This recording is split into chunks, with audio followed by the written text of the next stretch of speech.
मित्र हो, आजचा आपला पॉडकास्टचा विषय हा सबकॉन्शियस माइंड म्हणजे ज्याला आपण अंतर्मन म्हणतो त्या विषयासंदर्भात असणार आहे.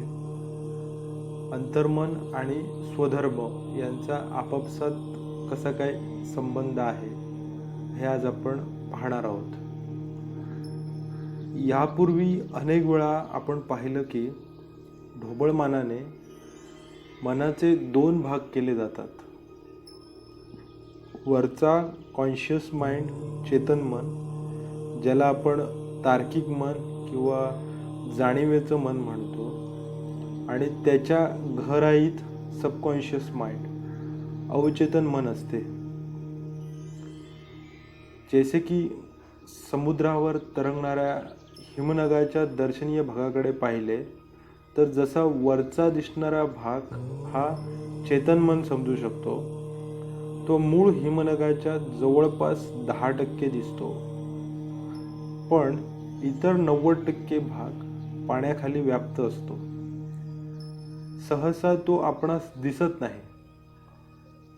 हिमनगाचं अस्तित्व आपण फक्त वरवरच्या त्या 10% भागाकडे बघूनच करत असतो. मूळ 90% भाग जो आधारशिला आहे तो तर दडलेला असतो. त्याची प्रथमदर्शनी कल्पना करता येत नसते. तशीच काहीशी मनाची संरचना असते. वैज्ञानिक सांगतात की चेतन मन एका विशिष्ट अवस्थेत शरीरात जाणीवेचं काम करत असते. तार्किकदृष्ट्या जे काही व्यक्ती करत असते त्याचा संबंध चेतन मनाशी असतो. जसे की आपण रोजच्या व्यवहारात ज्या गोष्टी तर्क वापरून करतो, दोन गोष्टी तुलना करून करत असतो, त्या सर्व चेतन मनाशी जोडलेले असतात. चेतन मन त्यावरच कार्य करत असते. उदाहरणार्थ, आपली दैनंदिन सर्व कामे आपण या चेतन मनाच्या आधारे, सामान्य तर्कांच्या आधारे सहजरित्या करत असतो. पण चेतन मनाच्या खोलात अंतर्भान विराजमान असते. त्याकडे हे सर्व दैनंदिन विषय पोहोचतातच असे नाही. शरीर चालवण्याचं महत्त्वाचं कार्य हे अंतर्मन करत असतं. शरीराच्या सर्वच क्रिया ज्यांच्यावर आपला असा काही ताबा नसतो, ज्या आपोआप होत असतात. उदाहरणार्थ, श्वासोश्वास, रक्ताचं शरीरात फिरणं इत्यादी. मन हे वैज्ञानिकांच्या जाणीवेच्या पलीकडे बऱ्याचदा वाटते, म्हणून त्याला अनकॉन्शियस माइंड देखील म्हटलं जातं. पण धर्माच्या स्तरावर मन आणि त्याबाबतचा अभ्यास जवळपास भारतात हजारो वर्षांपूर्वीपासून सुरू आहे. बुद्ध तत्वज्ञान तर पूर्णतः मन विषयाशी जोडलेले आहे. त्यामुळे धर्मज्ञानात धर्म, अनुभूती, अनकॉन्शियस माइंड, बेसावध मन असा काही प्रकार नसतो. इथे फक्त सर्व कॉन्शियस माइंडच आहे दिसतं. पण तसा तो फरक नष्ट होण्यासाठी साधनेची परिसीमा गाठावी लागते. वास्तविक मनुष्य शरीर हे जणू 7 मजली इमारतीप्रमाणे असते. पण बहुधा सर्वसामान्यांचं जीवन हे एकाच मजल्यावर सुरू होतं आणि त्याच मजल्यावर संपतं. पण योग्य साधनेद्वारा हे सर्व मजले सर केले जाऊ शकतात.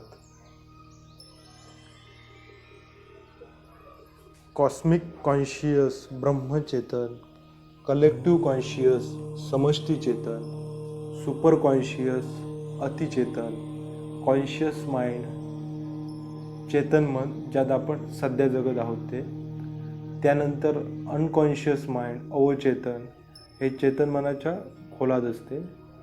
कलेक्टिव्ह अनकॉन्शियस, समष्टी अवचेतन आणि कॉस्मिक अनकॉन्शियस, ब्रह्म अवचेतन, असे हे वेगवेगळे 7 प्रकारचे मजले असतात. बहुधा सर्वसामान्य लोक चेतनमन स्तरावर जन्म घेतात, जगतात आणि मरतात. फारच थोडे लोक अंतर्मनाला जाणतात, उपयोग करतात, पण क्वचितच लोक असतात जे मनाचे सर्व स्तर जाणतात. सत्य जाणणे, शाश्वत जाणणे म्हणजे काय, तर ह्या मनाच्या 7ही अवस्थांना जाणणे, त्यांचा अभ्यास करणे होय, त्यांची अनुभूती घेणे होय आणि फक्त एकच स्तरावर चेतन जीवन जगणे म्हणजे पूर्णतः संमोहित जीवन जगणे होय. विज्ञान पूर्णतः तर्कांच्या आधारावर चालतं, पण धर्म पूर्णतः ध्यानाच्या मार्गावर चालतो. बहुसंख्याक समाज हा चेतनमन स्तरावर जणू झोपलेला आहे. त्याला दररोजच्या जगण्याच्या धडपडीपेक्षा इतर कोणत्याही गोष्टींचं काहीही देणं घेणं नसतं. काही लोक अंतर्मनाचा वापर करतात, पण तसं काही करत आहोत याची त्यांना जाणीव कदापिही नसते. मनाच्या अवस्थेचे वरचे 3 मजले आणि खालचे 3 मजले यांची विशेषतः जाणीव नसते. जाणीवेशिवाय त्यांच्याप्रती अध्ययन होऊ शकत नसतं. काही लोक जन्मतःच 7ही स्तर जाणतात आणि वागतात. तसेच काही जणांना कल्पना असते सर्व गोष्टींची, पण त्यांना मृच्छेद आनंद वाटत असतो. पूर्व कर्मसंस्कारामुळे बुद्धीची तेवढी क्षमता विकसित झालेली असते, पण वर्तमान कर्म साथ देत नसतात. मनाच्या स्तरांचे विस्मरण हा मानवी दुःखांचा सका आहे. मनुष्य आपल्या आत लपलेल्या बहुसंख्याक शक्तींना त्यामुळे जाणू शकत नसतो.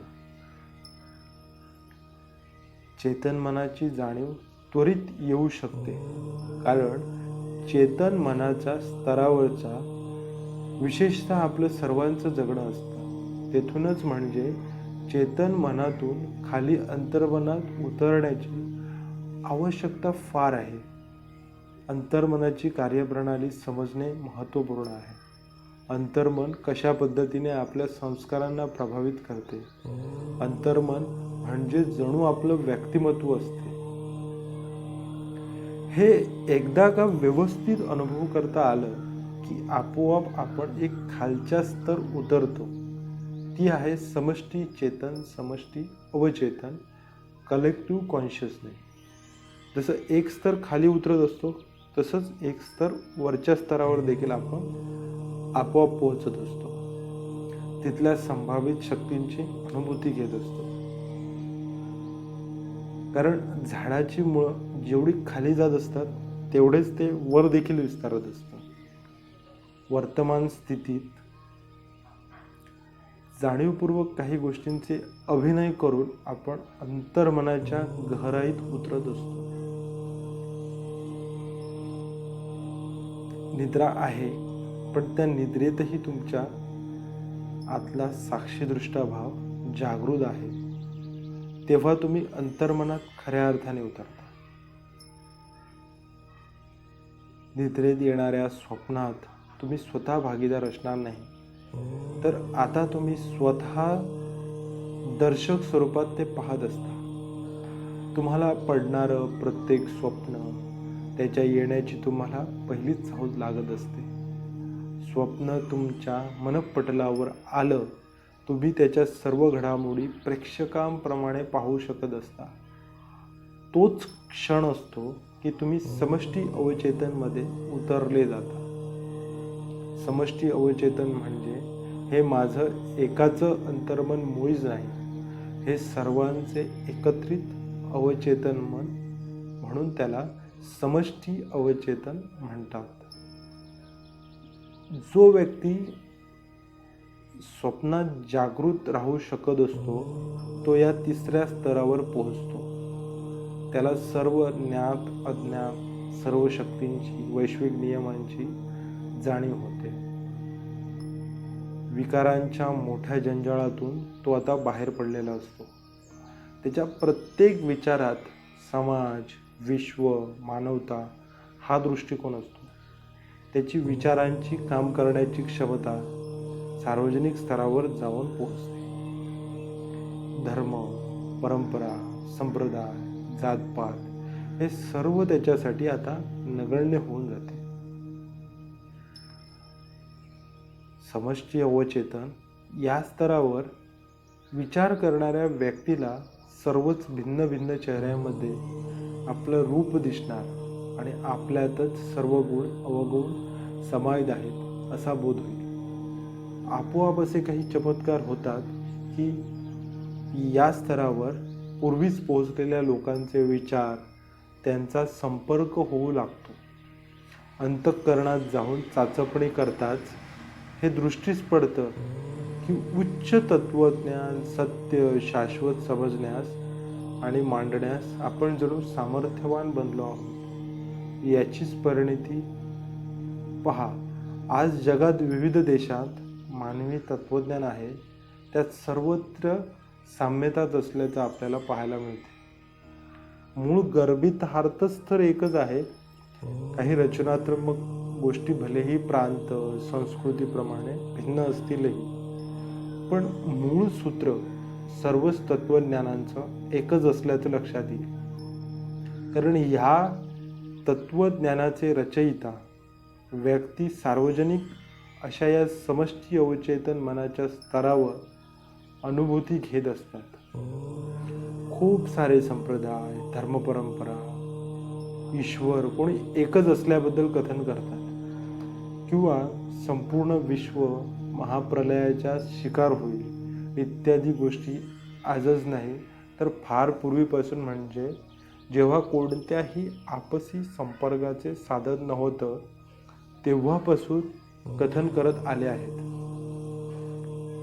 असं शक्य होत असतं. समष्टी अवचेतन स्तरावर जाऊन विचारांची केलेली मांडणी. कारण आजही तुम्ही आजूबाजूस पहा, मनाच्या प्रत्येक स्तरावर असलेल्या लोकांचे गट आपोआप पडल्याचं पाहायला मिळेल. चेतन मनाच्या स्तरावर असणारी सामान्य माणसं त्याच स्तरावरच्या इतरांशी जवळीक साधू शकतात व वरच्या स्तरावरचा इतरांशी सहजच तसे करण्यास धजावतात, प्रभावात राहतील. उच्च स्तरावरील सर्वांचा पण मानसिक स्तर लांघण्यास धजत असतात. अंतर्मनाच्या स्तरावर प्रत्यक्ष अप्रत्यक्षरित्या काम करणारे लोक यशस्वी दिसतात. त्यांचं जीवन प्रगतिशील दिसतं. त्यांची आपापसात देवाणघेवाण होते. वरच्या स्तरावरच्या लोकांचा त्यांच्यावर प्रभाव असतो, जसे की समष्टी अवचेतन, कलेक्टिव्ह कॉन्शियसनेस, आणि चेतन स्तरावर असणारे त्यांच्या प्रभावात त्यांच्याकडे पाहून जगत असतात. समष्टी अवचेतन स्तरावर पोहोचलेली लोक रोजच्या धकाधकीत अडकून पडत नाहीत. सार्वजनिक स्तरावर काहीतरी मोठं कार्य उभं करण्याच्या इराद्याने असतात. असं काहीतरी दिव्य कार्य जे दीर्घकाळ परिणाम करून जाईल अशी साहित्य रचना, असं एखादं संघटन, सामाजिक प्रबोधन, सामाजिक सुधारणा इत्यादी. अंतःकरणातून प्रकटणारं नृत्य, साहित्य, चित्रकला हे सर्व समष्टी अवचेतनाचे आविष्कार आहेत. त्यामुळे प्रत्येक जण या कलांमध्ये रस घेऊ शकत असतो. त्या क्षणाला प्रत्येकाच्या आतलाच तो मनाचा स्तर थोडा उद्दीपित होत असतो.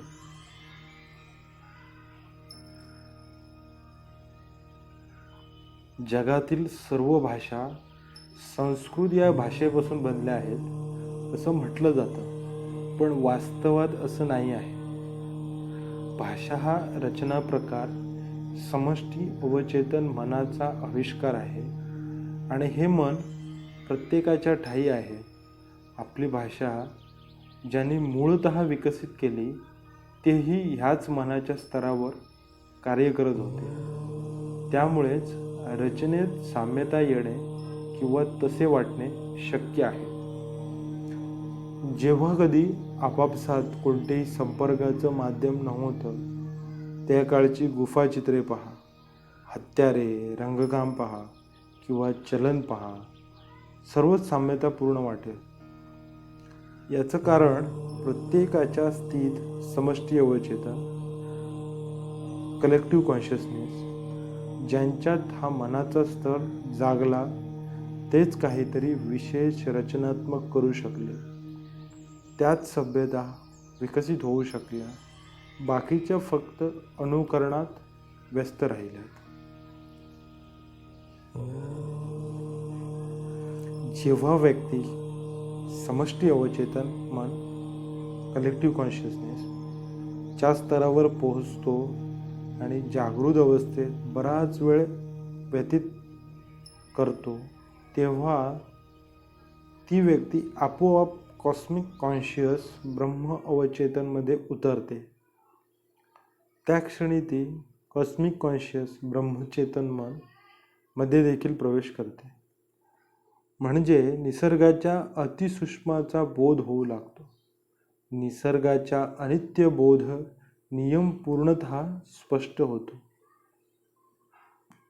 विश्वाची रचना आणि जेव्हा काहीच नव्हतं तेव्हा ते आता असा पूर्ण काळ परिचय होतो.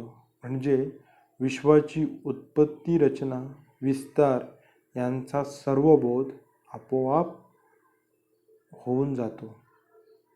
जसे की चेतन मन, अंतर्मन सर्व माझं आहे असं बोलतात आणि समष्टी अवचेतन हे आमचं आहे असं बोलतं. त्याच पद्धतीने कॉस्मिक कॉन्शियस माझंही नाही आणि आमचेही नाही, सर्वांचे आहे असा बोध प्रकट करतो. प्रत्येक कणाकणात सार्वजनिकता आहे. सर्व पशु, पक्षी, वृक्ष या सर्वांमध्ये ती शक्ती विद्यमान आहे. विश्वाची एकरूपता, सर्वमयी असलेला तो परमात्मा याची जाणीव होते. मनाच्या स्तराचं रहस्य हे असं आहे की जसा आपण मनाचा एक स्तर खाली उतरतो तसेच आपण एक स्तर वरवर पण चढत असतो. जसे की आपला जेवढा संस्कार बळकट होत असतो तशीच आपली समजूत घेण्याची शक्तीही विकसित होत जाते. पूर्वी जेवढे आपण नकारार्थी होतो तेवढेच आपण सकारात्मक होण्याची संभावनाही विकसित होत जाते. बाह्य समाजात काहीतरी महानतापूर्ण कार्य घडवण्यासाठी तेवढ्याच आतल्या अंतःकरणाच्या गहराईतही उतरावं लागेल. जेवढी वृक्षांची मुळं खाली जमिनीत जातील तेवढाच तो जास्त उंचही वाढत असतो. जी रोपटी वरच्या वर असतात ती साधा वारा आला तरी उन्मळून पडतात, पण भव्य वृक्ष प्रचंड वादळ देखील अभिमानाने उभे राहतात.